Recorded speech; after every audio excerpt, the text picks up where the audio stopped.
এক শতাব্দীরও বেশি সময় বন্ধ থাকার পর জনসাধারণের জন্য উন্মুক্ত হলো প্যারিসের সেইন নদী। এতে প্রথমবারের মতো সাঁতার কাটতে পারবে সাধারণ মানুষ। প্রতিদিন ৩টি নির্দিষ্ট স্থানে ১,০০০-এর বেশি সাঁতারু সাঁতার কাটার সুযোগ পাবেন বিনা খরচে। ৫ জুলাই থেকে ৩১ অগস্ট পর্যন্ত সবার জন্য উন্মুক্ত থাকছে প্যারিসের বুক চিরে বয়ে যাওয়া এই নদী।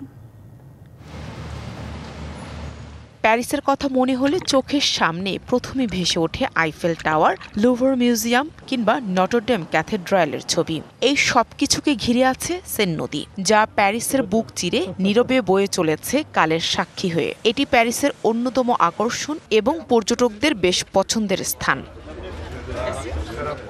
এক শতাব্দীরও বেশি সময় বন্ধ থাকা এই সেন নদী শনিবার প্রথমবারের মতো আনুষ্ঠানিকভাবে জনসাধারণের সাঁতার কাটতে উন্মুক্ত করে দিয়েছে কর্তৃপক্ষ। প্রতিদিন এই নদীর তীরে ৩টি নির্দিষ্ট স্থানে ১,০০০ জনের বেশি সাঁতারু সাঁতার কাটতে পারবেন বিনা খরচে। স্থানীয় কর্মকর্তারা ঘোষণা করেছেন ৫ জুলাই থেকে ৩১ আগস্ট পর্যন্ত এটি সবার জন্য উন্মুক্ত থাকবে। আমরা প্যারিস সৈকতের প্রতিশ্রুতি আজ সত্যিকার অর্থে বাস্তবায়িত করতে পেরেছি। খুবই আনন্দ লাগছে। আমরা যখন সেই নদী পরিষ্কার করি তখন আমরা সমুদ্র এবং সমস্ত জলজ অঞ্চল পরিষ্কারে আবেদন রাখি। সেই নদীতে প্যারিসবাসীরা বিনামূল্যে আসতে পারবে।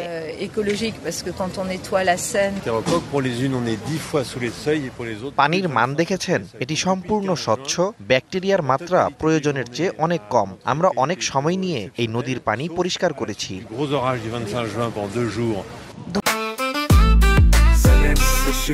জেনেক্সে শিফট করো, লাইফকে লিফট করো। ২০২৪ প্যারিস অলিম্পিক গেমসকে সামনে রেখে ফ্রান্সের কিছু নদী পরিষ্কারের উদ্যোগ নেওয়া হয়েছিল। তারই অংশ হিসেবে সেন নদীও পরিষ্কার করা হয়েছিল। তবে ১৯ শতকের মাঝামাঝি সময় বৃষ্টির দিনে পুরনো প্যারিসের বর্জ্য প্রায় উপচে পড়ত এই নদীতে। তখন বৃষ্টির পানি আর বর্জ্য একসঙ্গে সেন নদীতে চলে আসতো, যার ফলে নদীটি বেশ নোংরা হয়ে থাকত। এই অবস্থায় ১৯২৩ সালে নদীটিতে সাঁতার কাটা নিষিদ্ধ করা হয়। ১০০ বছরের বেশি বয়সের নদীটি সাধারণ মানুষের ব্যবহার উপযোগী করতে বেশ কয়েকবার উদ্যোগ নেওয়া হয়েছিল, কিন্তু শেষ পর্যন্ত তা সফল হয়নি। তবে এবার সেন নদীর পানির গুণগত মান উন্নয়নে খরচ হয়েছে প্রায় $১৬০ কোটি। এদিকে কর্তৃপক্ষ জানিয়েছে সাঁতারের মৌসুমে প্রতিদিন নদীর পানি পরিষ্কার করা হবে। এছাড়া নদীতে সবুজ পতাকা থাকলে সাঁতার কাটা যাবে, আর লাল পতাকা থাকলে সাঁতার কাটা যাবে না। Nahida Rinthi, DBC news desk.